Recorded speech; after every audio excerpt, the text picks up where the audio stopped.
আমি কোনো মন্তব্য করব না।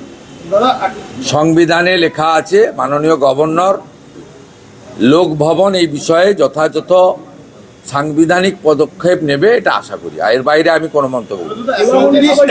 আপনাদের কাছে উনি প্রাসঙ্গিক হতে পারেন, পশ্চিমবাংলার রাজনীতিতে উনি এখনো অপ্রাসঙ্গিক।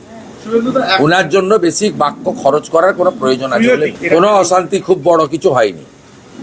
2021 এবং 2023-এর পঞ্চায়েতের সময় যা হয়েছিল আমি ডিফেন্ড করছি না। দেখুন, আমাদের রাজ্য সভাপতি লাগাতার বলছেন, আমিও আজকে দেখেছেন নন্দীগ্রামে থ্যাঙ্কস গিভিং সিরিমনিতে ক্লিয়ার বলেছি যে ওদের ওই পাপীদের অফিসে হাত দেওয়ারও দরকার নেই।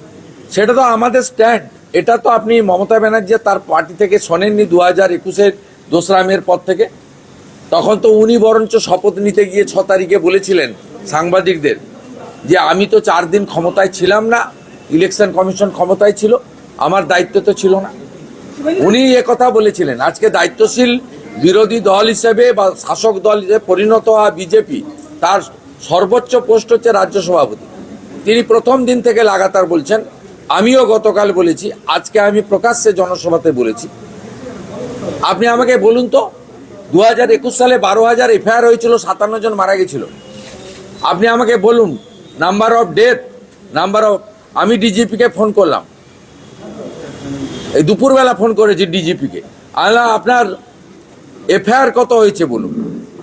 বলবে ফিউ নাম্বার, 50টা এফআইআরই হয়নি।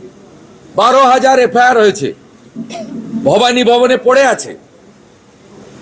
রিটায়ার্ড জাস্টিস মঞ্জুলা চেল্লুরের নেতৃত্বে কমিশন করে দিয়েছিল, 100% এফআইআরকে এফআরটি করে দিয়েছেন। ওই ফাইলগুলো খোলাবো। কি ঘটেছে বলুন, ইনসিডেন্ট বলুন, কোন গ্রাম কোথায় হয়েছে বলুন, স্পেসিফিক বলুন। আবারও বলছে শান্তি বজায় রাখুন। পাপীদের অপবিত্র পার্টি অফিস, যেখানে পয়সা নেওয়া হতো, যেখানে মদ খাওয়া হতো, জুয়া খেলা হতো, নারী নির্যাতন হতো, শাহজাহানরা পিঠা বানাতো, সেদিকে কেউ তাকাবেন না। আর আইন হাতে তুলে নেওয়ার দরকার নেই। ভারতীয় ন্যায় সংহিতা অনুযায়ী চোর, খুনি, ডাকাত, অত্যাচারীদের আইন অনুযায়ী ব্যবস্থা হবে, দেখতে থাকুন।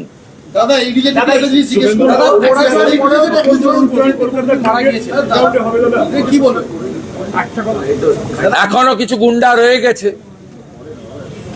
ভারতীয় জনতা পার্টি সরকার তৈরি হওয়ার পরে দলমত নির্বিশেষে ধর্ম সম্প্রদায়ের ঊর্ধ্বে উঠে গুন্ডা দমন হবে। এই জন্যই মাননীয় নরেন্দ্র মোদীজি বলে গেছিলেন যে এখানে জঙ্গল রাজ নয়, মহাজঙ্গল রাজ আছে। তা মহাজঙ্গল রাজকে পরিষ্কার করতে গেলে এই ধরনের ঘটনা, বিচ্ছিন্ন ঘটনা ঘটছে। এখনো কিছু গুন্ডা রয়ে গেছে।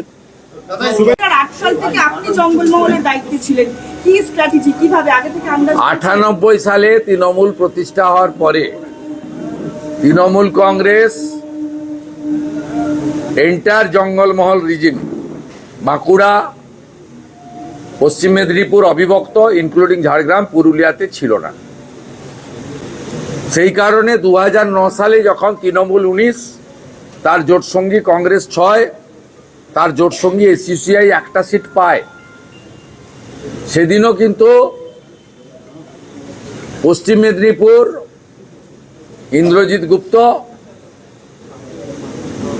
ঝাড়গ্রাম থেকে ডাক্তার পুলিন বাসকে, পুরুলিয়া থেকে আমাদের নরহরি মাহাতো, বাঁকুড়া থেকে বাসুদেব আচার্যা, এরা জিতেছিলেন। তারপরে কার হাত ধরে জঙ্গলমহলে তৃণমূল প্রবেশ করেছে, ইতিহাস তার সাক্ষী। আমি কেন নিজে যারে বড় কয় বড় সে নয়, লোকে যারে বড় কয় বড় সয় হয়। একইভাবে মালদা, মুর্শিদাবাদ, উত্তর দিনাজপুরের করণদিঘি, ইটার ছাড়া কোথাও তৃণমূল কংগ্রেস নামক বস্তু ছিল না। না, আমি ওইদিকে আমি বলছি না। ওখানে 2014 লোকসভা ভোটে তৃণমূল প্রার্থীরা থার্ড হয়েছিল মোহাম্মদ আলী, ইদ্রিস আলী, ইন্দ্রনীল সেন, মোয়াজ্জেম হোসেন, সৌমিত্র রায়রা কার হাত ধরে ওখানে 2019-এর লোকসভা ভোটে তৃণমূল 51% ভোট পেয়েছিল, এটা সবাই জানে।